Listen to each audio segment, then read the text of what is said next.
자, 이번에는 두 번째 위클리 투자 뉴스로 가보도록 하겠습니다. 자, 두 번째 주제 공개해 주시죠. 자, 오늘 두 번째 주제입니다. 이거 참, 개인 투자자는 왜 소외되나? 이거를 약간 제가 주제를 이야기할 때 약간의 화도 같이 동반되는 많은 분들이 공감하실 것 같은데 그렇습니다. 왜 그 수많은 개인 투자자들은, 개미들은 시장을 리드하지 못하고 항상 뒷북을 치는 건지, 왜 항상 흐름을 좀 뒤늦게 쫓아가기만 하는 건지, 왜 그런 겁니까? 이 주제는 좀 민감한 네. 부분도 있고, 예. 우리가 이제 뭐 뒤에서 우리끼리 하는 얘기 수준도 있고 그런데 네. 아마 토마토 방송에서는, 그러니까 딴 데서도 네. 그렇고 처음 이렇게 우리가 이걸 하는 것 같아요. 이거 얘기 잘못하면 또 시청자분들이 순화해서 말씀을 드리자면 뭔가 항상 당하는 느낌이 와요. 그러니까 예를 들면은 항상 여러분들이 이거를 아시는 분들 계실지 모르겠는데 이게 추적하는 걸 좋아하는 분들은 항상 매달 10일에서 13일 요 전후에 뭐 전달 외국인이 들어왔어, 나갔어, 외국인이 4천억 순매수했어 이런 기사들이 그쯤에 나와요. 10일에서 13일 정도. 근데 그때 되면 좀 솔직히 늦은 거잖아요. 네. 오늘도 기사가 나온 거 보면은 외국인이 전달에 4천억 매수했다. 우리는 그 1일부터 30일 기준으로 해서 그걸 이제 좀 판단을 하는 분들도 계시고 이제 주식을 오래 하시면 좀 어느 정도는 알 수가 있는데 실제로 잘 보면 제가 요 수급 상황 9월 29일부터 13일까지의 이 수급 동향을 이렇게 보면은 네. 오늘 누적으로 이제 9월 29일 기준으로 해서 오늘 종가 기준으로 이 누적을 보면은 아마 8조 한 8천억? 네. 이 정도가 쌓였을 거예요. 근데 이 12월 말 기준으로 하면은 5조 9천억까지 내려갔거든요. 네. 그럼 이 8조 8천이니까 2조 9천억, 3조 정도 되는 돈이 언제 들어왔냐면 1월 달에 들어온 거예요. 그러니까 우리가 지난주에 이제 수급 전환이 나오는 거 아닐까 이런 게. 네. 그럼 지금 알고 보면 우리는 외국인들이 몇 조가 들어와 있는 상태라는 거를 그런 게 기사가 좀 나야 되는데 네. 그게 아니라 이제 좀 뒤늦은 뒷북 같은 게 좀 나오니까 이게 타이밍이 엇갈리는군요. 그리고 오늘 같은 경우도 보면 어제죠. 어제 목요일도 아침에 보면은 개인들이 계속 들어왔어요. 네. 외인들은 계속 팔아요. 그러니까 지수가 내려왔는데 나중에 보니까 외국인들이 다시 역전해서 오후에 아마 5천억으로 어제 5천억 넘게 매수로 잡히면서 끝났을 거예요. 네. 그렇게 좀 공격적으로 들어오는데 그런 것들을 우리가 이제 뭐 주린이 분들은 이거 잘 모르시니까 이거 뭐 프로그램도 좀 어렵고 복잡하니까 근데 그런 것들을 자꾸 뉴스나 미디어를만 보고만 생각을 하니까 지금 외국인이 이렇게 됐어 팔았어 이건 좀 뒤늦게 인지를 하는 것 때문에 좀 뒤통수를 맞는 부분도 저는 있다고 봅니다. 그리고 또 중요한 거는 우리가 주식을 언제 했는지 한번 생각해 보시면 돼요. 이건 이제 수급과 다르게. 수많은 주린이 분들이 들어왔던 시기가 있죠? 지금 제일 주식을 지금 하면서 고통을 받는 분들이 대부분이 2020년에 코로나 폭락 때는 겁내다가 네. 삼성전자가 6만 원, 7만 원 올라가는 이젠 안 사면 바보야. 네, 옆집 창호, 뒷집 상원이 다 사고 할 때 주가지수 2,700, 800일 때 들어온 사람들이에요. 예. 예, 그러니까 너도 나도 하니까 정말 주식도 안 하고 우리 교회 목사님도 갑자기 랩처럼 설교를 하시고 네. 예, 아니, 절에 뭐 갔더니 스님도 샀더니 두 배 벌었대 네. 이러면서 뭐 재산이 두 배 불어났대. 네, 스님도 목탁을 두들기 때 뭐 드러머처럼 할 정도로 이게 막 주식을 상관이 생각을 하니까 이거 농담입니다. 네. 이렇게 다 너도 나도 주식을 할 때예요. 네. 근데 이제 이 사람들이 대부분 이분들이 네. 3,300을 받잖아요. 네. 그리고 2021년 1월에 그 3,000에서 시작을 했지만 쭉 떨어졌다고 했는데 그때 대부분 3,400 간다, 3,700 간다. 맞아요. 그러면서 또 들어온 거예요. 그리고 그때는 뭐 분위기가 새로 들어온 분들이 특히 돈 벌기 너무 쉽네. 네. 그런 게 이제 뭐 전문 용어로 뭐 포모징크스라고. 나만 네. 소외되면 안 되는 네. 너도 해? 나도 할래. 네. 창호 돈 벌어서 차 샀대. 네. 나도. 그거 네. 아닙니까? 그 fear of missing out? 그렇죠. 저 똑똑하죠? 네. 역시 앵커님답습니다. 그러니까 그렇게 한 것도 있는 것 같아요. 그러니까 네. 그래서 자꾸 휘둘리는 그 매스컴을 보고 누구 말을 듣고 들어오는 것 때문에 본인이 뭔가를 판단을 해야 되는데 네. 그런 것 때문에 휘둘려서 온 거 아닐까. 뭐 혹시 이 방송을 보면서 뜨끔하시는 분이 있다면 네, 괜찮습니다. 아직 늦지 않았어요. 포기를 안 했으니까 이 방송을 보는 거잖아요. 네. 아직 다시 올라갈 길이 남았으니까 너무 뜨끔하지 마시고 아무튼 이런 부분들이 다시 다 있기 때문에 우리 개인들이 좀 뒤통수를 맞는 느낌도 있는 거 아닐까. 그리고 또 매스컴에서 보면 이게 저는 항상 제가 뭐 상담을 하거나 이럴 때 우리도 이제 방송을 하는 입장이지만 예. 토마토는 약간 좀 솔직히 보수적인 방송사라서 점잖아요. 근데 네. 이제 안 점잖은 데를 이렇게 좀 보면은 뭐 유튜브라든가 뭐 이런 걸 보면은 과도하게 자꾸 자극하는 멘트들이 많아요. 맞아요. 네, 그런 거에 휘둘리는 것도 있습니다. 공포를 조작하거나 네. 아니면 너무 좋은 것만 부각한다든지. 그리고 메이저도 마찬가지예요. 예. 뭐 항상 뭐 다우지수나 이런 게 2, 3% 떨어지면 나오는 분 있죠. 저는 게임으로만 알아요. 붐, 루비니 교수, 뭐 이런 사람들. 예. 네, 그분들은 그냥 떨어지기만 기다렸다 나와서 떠들고 뭐 이러나 봐요. 근데 자기들도 이 시장에 버티면서 돈을 버는 사람들이 이거 폭락을 망하길 바라는 건 아니잖아요. 네. 근데 꼭 그런 사람들이 항상 나옵니다. 그리고 올라갈 때도 마찬가지예요. 그렇지 않아요? 올라갈 맞아요. 때도 2021년으로 기억해요.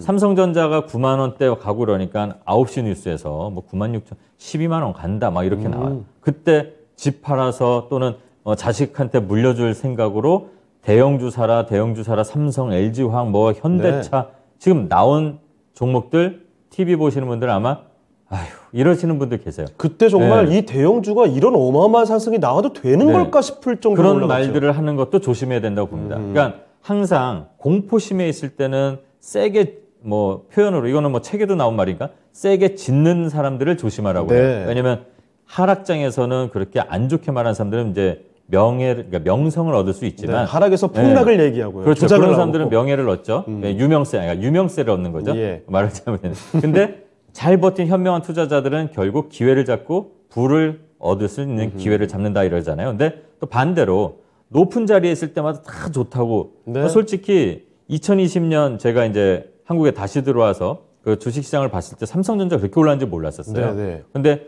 8월, 9월 됐을 때 어떤 데선 다른 쪽 매체에서 보면은 우리나라 펀더멘탈에 비교하면 2,700, 2,800도 힘들다. 2,800을 넘어가니까 3,000에서 멈출 거다. 3,000 넘어가니까 그제서야 3,700 갑니다, 4,000 갑니다 했던 사람들이 네. 네, 지금은 또 조용합니다. 다 나중에 얘기 바꿔요. 네, 그리고 그때 집 팔아서 뭐 자식한테 물려줄 것처럼 주식을 해라 했던 사람들, 그 사람들이 자기들이 운용하는 그 자기네 회사에서 운용하는 대형주를 그때 팔았어요. 뉴스 한번 찾아보시면 2021년에 1월부터 3월에 기관들이 가장 대형주를 많이 팔았습니다. 그러니까 이런 것들을 우리가 매스컴을 보여서 나중에 보고 자꾸 현혹되고 뒤늦게 알고 그러다 보니까 우리가 당하는 거 아닐까 저는 그런 생각들도 하고 있죠. 이거는 이제 트레이더 입장에서 예. 개인 투자자 입장에서 한번 말씀을 드려본 겁니다. 알겠습니다. 사실 그러네요. 뭐 지금 설명을 들어보니까 비단 이게 뭐 주식 시장만의 이야기는 아니고 이전에 지금 부동산 시장에 대해서도 사실 지금은 굉장히 주가 뭐 많이 내려갔지만 불과 1, 2년 전만 해도 정말 고점에서 지금 안 사면 안 된다라는 그런 분위기였죠. 마찬가지 맥락으로 읽혀지기도 합니다. 그건 뭐 재밌게 또 갑자기 생각나는데 네, 뭐죠? 뭐 예능에 보면 네. 그 김광규 형님 있잖아요. 예.